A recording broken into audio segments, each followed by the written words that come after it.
Hi dear students, welcome back to the online classes prepared and presented by Mr. Abdul Manaf, Assistant Professor, English Department. This class is meant for MA English Literature students under Calicut University.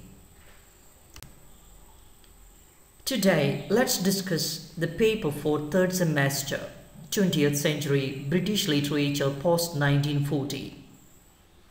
This paper is basically divided into three sections. Section A, Poetry, Section B, Drama, and Section C, Fiction. Section A, Poetry. This section consists 9 poems. They are Fernhill by Dylan Thomas, Church-Going by Philip Larkin, On the Move by Tom Gunn, View of a Pig by Tedukes, Punishment of Seamus Heaney, Swimming Shenango Lake by Charles Tomlinson, In Memory of Jane Fraser by Geoffrey Hill, One Flesh by Elizabeth Jennings, The Last Call by Andrew Motion.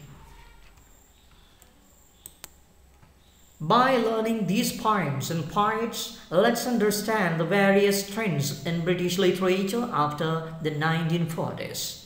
One important thing to be noted is, let us expect annotations from these 9 poems. So read and learn them well. Today, let's discuss the poem Church-Going, written by Philip Larkin. It is one of the 9 poems in this section. Before going to learn the poem, let's understand the poet well. Philip Larkin. Philip Arthur Larkin was born on 9th August 1922 at Radford, Coventry in England. He was an English poet, novelist, jazz critic, and a librarian. His childhood in some respect unusual. Larkin was educated at home until the age of 8 by his mother and sister. That home life was relatively cold. During the time, he enjoyed the support from his parents. He got his school education from King Henry VIII Junior and Senior Schools. During his school certificate examination, he showed quite poor performance. Despite his results, he was allowed to stay on the school. 2 years later, he earned a distinction in English and history. Subsequently, he could pass the entrance examination for St. John's College, Oxford. Larkin's first book of poetry, The North Ship, was published in 1945. He came to prominence in 1955 with the publication of his second collection of poems, The Less Deceived.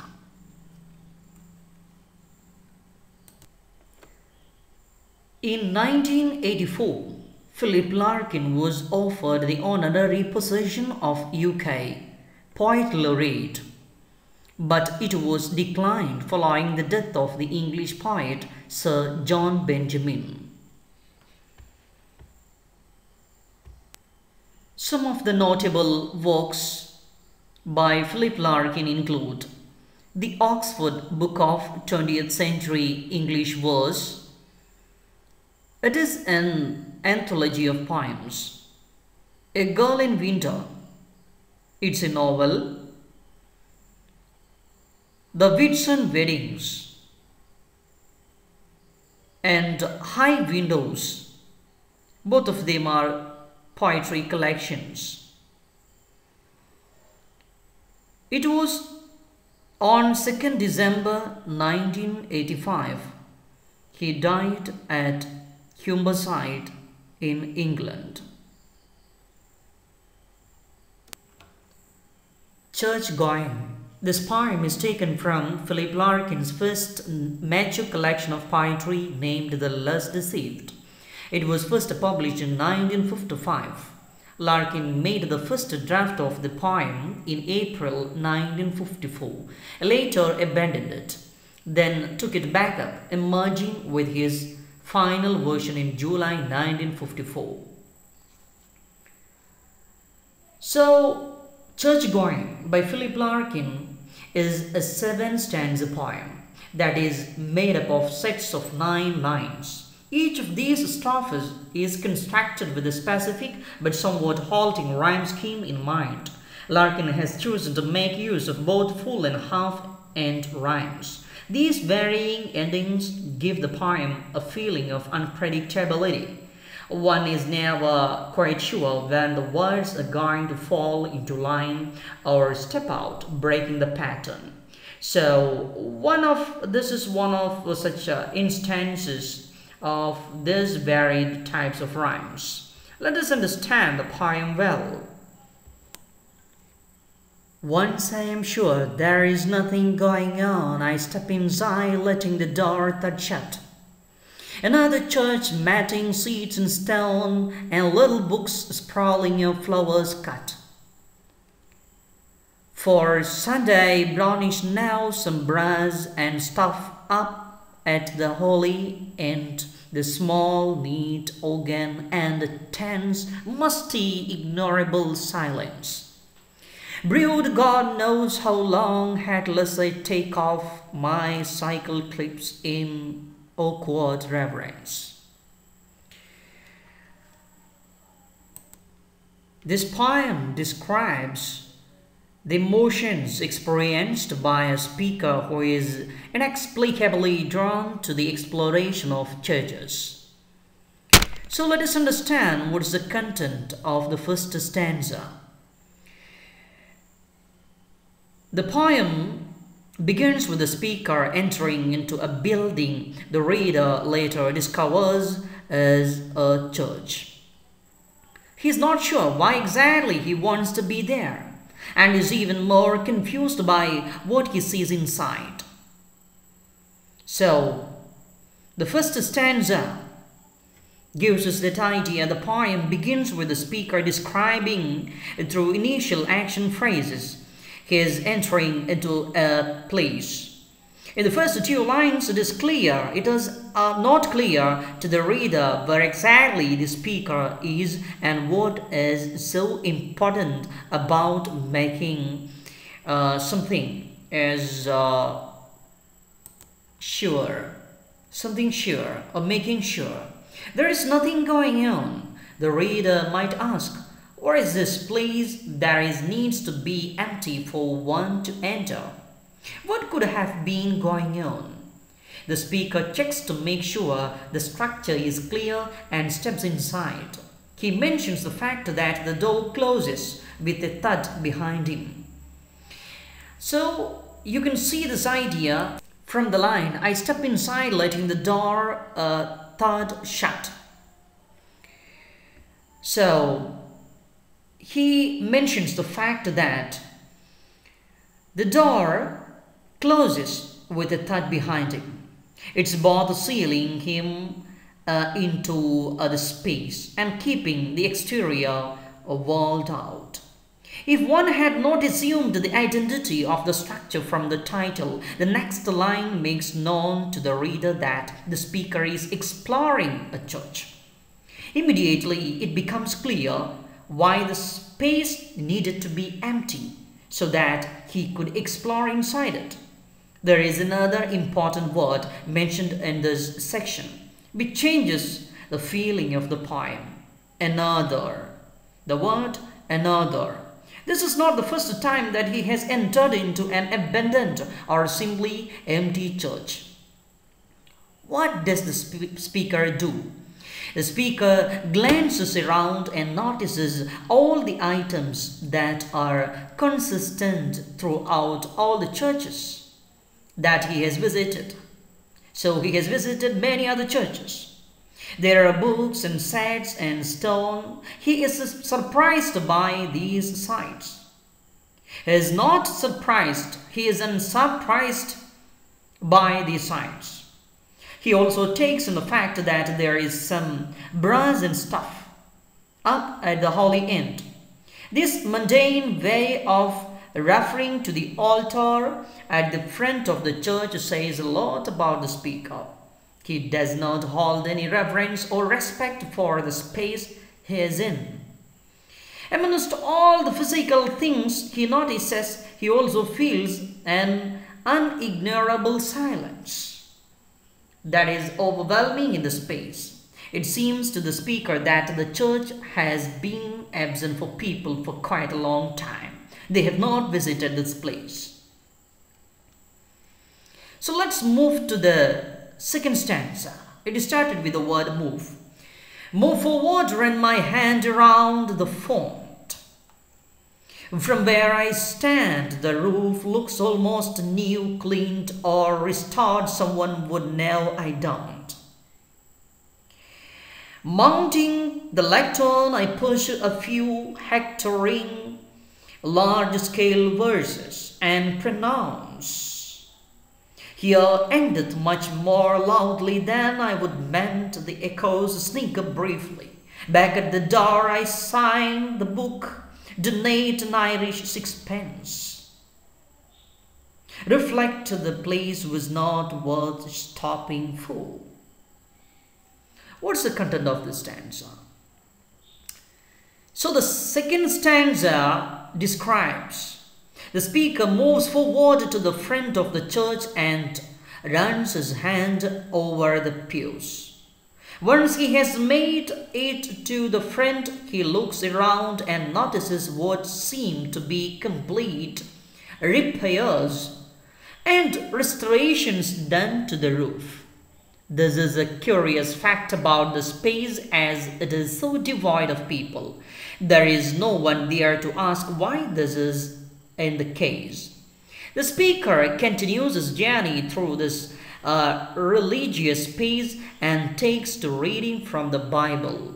He speaks a few large-scale verses in an increased volume, spreading the words around the space. His projected voice comes back to him in an echo. This ends his tour of the church and he departs after leaving an Irish sixpence, an incredibly small amount of money, in the donation box. He comes to the conclusion that this space was not worth visiting. We can see that from the lines. Back at the door I signed the book, donate an Irish sixpence, reflected the place was not worth stopping for. So let's recite the second stanza. Move forward, run my hand around the font. From where I stand, the roof looks almost new. Cleaned or restored, someone would know I don't. Mounting the lectern, I pursue a few hectoring large-scale verses and pronounce. Here endeth much more loudly than I would meant. The echoes sneak briefly back at the door. I sign the book, donate an Irish sixpence, reflect the place was not worth stopping for. Let's go to the third stanza. Yet stop I did. In fact, I often do and always end much at a loss like this.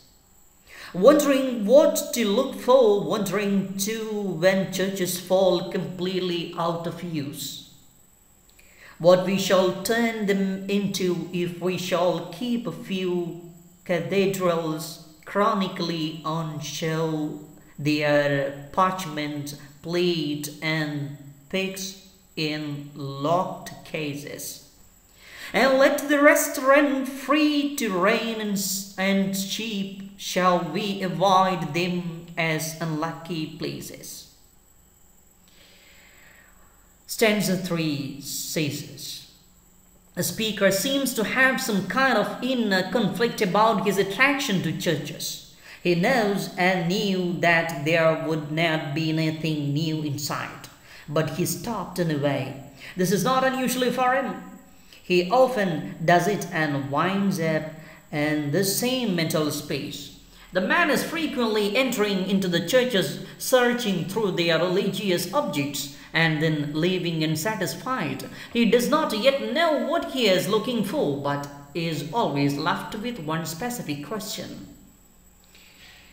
He is curious about what the church will be like, or what the human race will utilize all the churches for, when the very last believer is gone. When they have fallen completely out of use, will they be avoided as unlucky places? Or will the sheep have fun reign over their interiors? That's a question. From these lines, their parchments bleed and pigs in locked cases, and let the rest run free to rain and sheep. Shall we avoid them as unlucky places? Let us discuss the fourth stanza. For after dark will dubious women come to make their children touch a particular stone. Pick simple for a cancer, or on some advice a night see walking a dead one. Power of some sort or other will go on, and games in riddles seemingly at random, but superstitions like belief must die. And what remains when disbelief has gone? Grass, weedy pavement, brambles, buttress, sky. What is the content of this stanza? In this stanza, the speaker continues his contemplation of what the churches will become when all the religiously devoted have passed on. One idea the speaker has about the fate of these places is continued existence of their power. He considers the possibility that in the future people will still come to them for a variety of spiritual reasons. Mothers might bring their children to touch a particular stone for luck, or perhaps people will come to see the dead walking. He knows that power of some sort will go on, continue, even if the traditional religious context is lost. The superstition he knows will surround the place must die as well. One day, even the disbelief of the superstitions will be lost. All that the building will be is grass, brambles, buttressed sky. It will be no more than its works. Or after dark, will dubious women come to make their children touch a particular stone? Pick simples for a cancer, or on some advice night see walking a dead one. Power of some sort or other will go on, and games in riddles seemingly at random. But superstitions, like belief, must die. And what remains when disbelief is gone? Grass, weedy pavement, brambles, buttress, sky. A shape less recognizable each week, a purpose more obscure, I wonder who will be the last, the very last to seek this place for what it was, one of the crew. The tap and jot and know what true lofts were, some ruin, bibber, randy for antique or Christmas addict counting on a woof of groan and bands and organ pipes and myth, or will he be my representative?